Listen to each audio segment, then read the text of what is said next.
the Real News Network, coming to you from the McClatchy offices in Washington, D.C. It's been 6 years since the American invasion of Iraq. What is life like for ordinary people? Daily life, services, infrastructure. Has the reconstruction campaign worked or not? Joining us from Baghdad is Matt Schofield.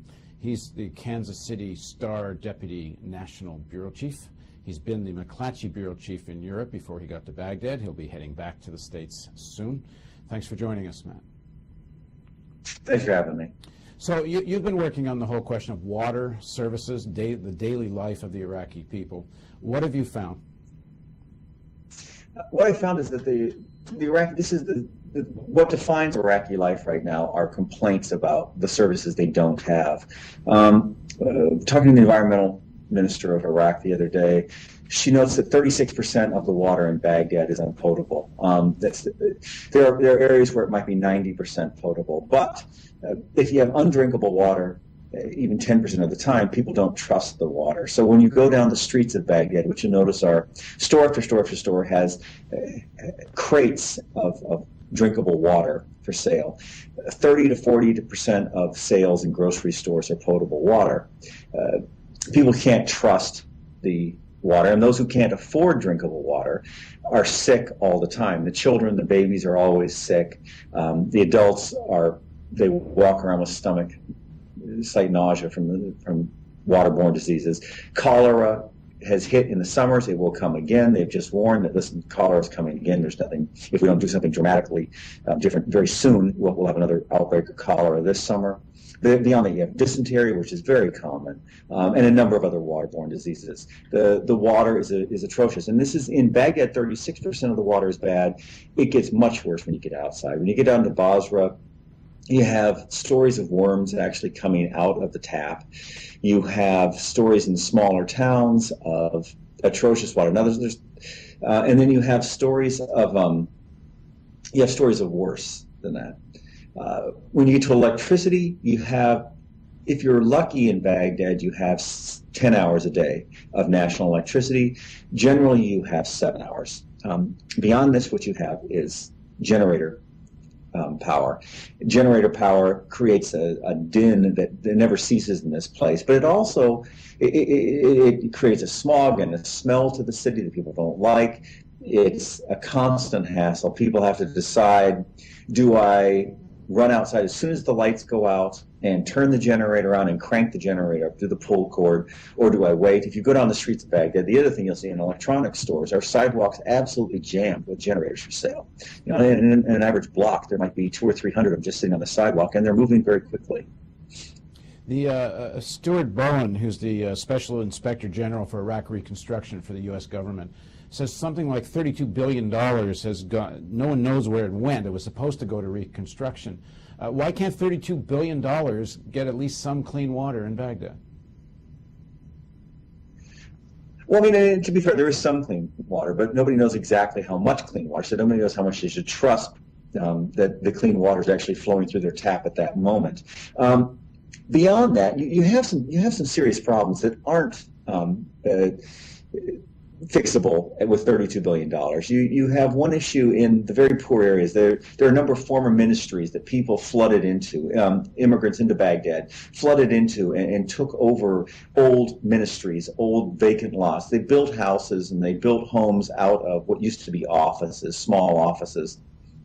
I was in one the other day where you have about 5,000 people living in what used to be a small Air Force administration complex. Those people want services. The water, the sewer is not nearly adequate, and so they've piped out of their bathrooms straight into the streets.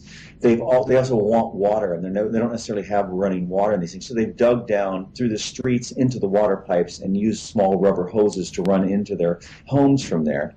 The seals aren't particularly good, and so what happens is you have raw sewage running out of the homes that builds up into large pools that are surrounding these little jerry-rigged pipes that they've created, and the water mixes. The sewage water gets into the clean water pipes, which is a problem both for the people who live in these very poor areas, but also everyone on that water main. This is one of the areas that you really don't have anything to do about. But the other side of this is You there is a you just lost your lights there, which is that got anything to do with what's happening with electricity in Baghdad? Yeah, this is several times a day. The power goes out several times a day in Baghdad. This is fairly normal. You don't even notice it anymore. And this is a constant question in Baghdad, which is the United States is spending an enormous amount of money over here. Why don't we have services? You have the people complain about corruption. Corruption is endemic. They're just in the last couple of weeks, there's been a lot of talk in Parliament about how deep is the corruption in this place, and the answer is pretty deep. Tell you what, just before we keep going, move the top of your computer up a bit, so we'll use your computer as the light on your face here, because we've lost electricity. I'm afraid I can lean right in. I think if you touch maybe you need to touch your mouse or something and get the luminance level back up, because it seems to have dimmed here. Yeah, I'm doing that. It's just slowly dying on me. Oh, the computer itself is I dying. apologize. Yeah. All right, we'll keep going. Yeah, I guess this is what we're talking about, the lack of electricity in Baghdad. Go on. Right, and it's, I mean, we were looking at a water project the other day.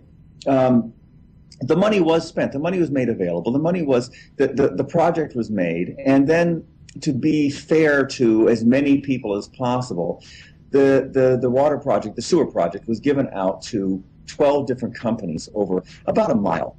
So they all put together their bit of the sewer line and the water line next to each other. I guess they were replacing both.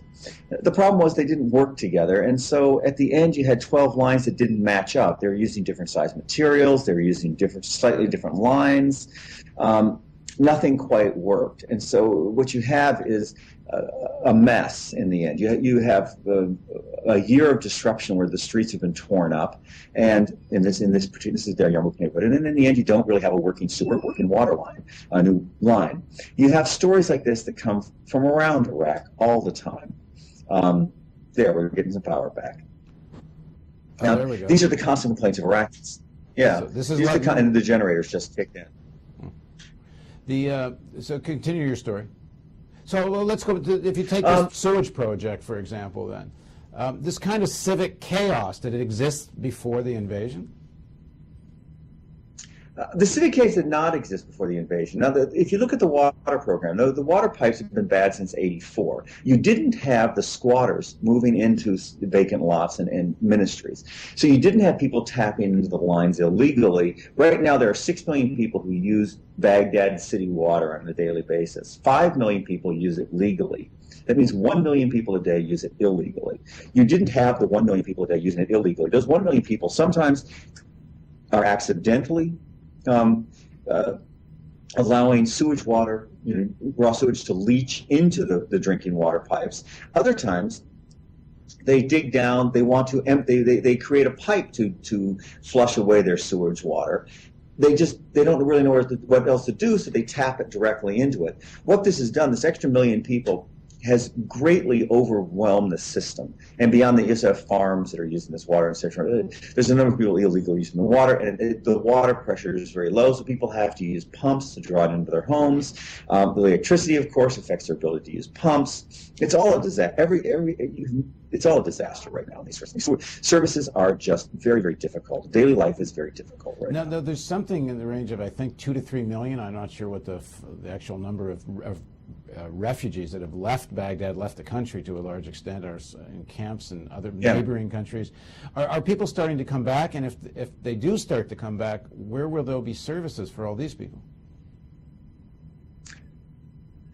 I was in I was in Europe recently looking at this problem. Are the European refugees, Iraqi refugees, returning? And the answer I got definitively from there was, no, are you crazy? People aren't ready to come back there. Now, those who are in Jordan, those who are in Syria, I don't know. That they're more likely to come back.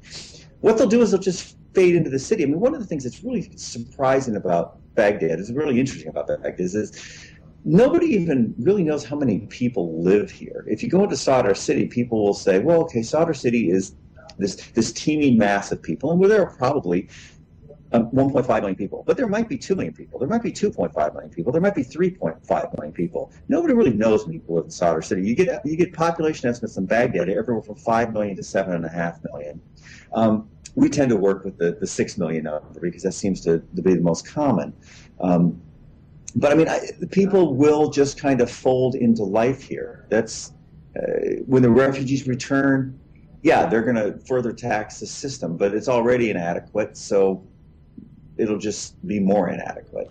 There's been some conversations here, doesn't make it into the mainstream press or mainstream dialogue very much, but the question is, does the U.S. owe Iraq more than just getting out? The issue of reparations, the issue of not just what happens on the political side of the possible breakout of other kinds of fighting and over who gets to control the oil wealth, but even just on the daily life of civilians, this whole question of infrastructure, especially if the price of oil stays as low as it is, the amount of money available in Iraq to solve these infrastructure problems. What sense do you get from the Iraqi people of what they think U.S. owes them? I think the Iraqi people understand that there were serious problems with infrastructure in Iraq before the United States arrived. What they also understand is that during the last 6 years, there's been a serious degradation, not necessarily because U.S. tanks are breaking down power lines and crushing sewer lines, which these are things that have happened, but they're not the main problem. But you had 2.5 years when the city was trying. I was talking with a city water engineer the other day, and he said, there were 500 Baghdad city engineers who were killed between 2003 and now. People were murdered for trying to provide clean water and trying to provide electricity. Projects that have fallen apart because of murdered employees. You had projects that couldn't be dealt with. Murdered by who? Water systems. Murdered by who? But it depends on where you were. I mean, the sectarian violence. You had Shias killing Sunnis. You had Sunnis killing Shias. You had outside agitators. You had the Al Qaeda came in, and they were killing a number of these people. That was one of the problems with understanding Iraq for a long time, understanding Baghdad for a long time. That so many people were killing so many different people. It was tough to know exactly how to keep the scorecard. But what goes on with this is when we look at what's happened with the services, does the United States owe Iraq better services? I don't know, but I do know that it would be one way to make an enormous difference. It's something, if the United States could have gotten on top of in 2003, 2004, might have made an enormous difference as well. You wouldn't have had the support base, perhaps, that seemed to be there for insurgency, for Shia militias, for Al Qaeda. I mean, if there's one thing to be done, is in terms of reconstruction, is it to focus on the issue of water? Yeah, water's the issue. When we're talking about Baghdad, we're talking about a city that was formed because of the water. Baghdad was originally, Baghdad al-Zawa, Baghdad the garden, and it was plotted here to be a capital of the Islamic world, be a capital of trade for the New World, and with the idea that this would always be a place where water was plentiful and clean and fresh, and you'd have these beautiful gardens, and you would have abundant fruit and food, and now you're looking at a situation where there just simply isn't enough clean water for people to live with.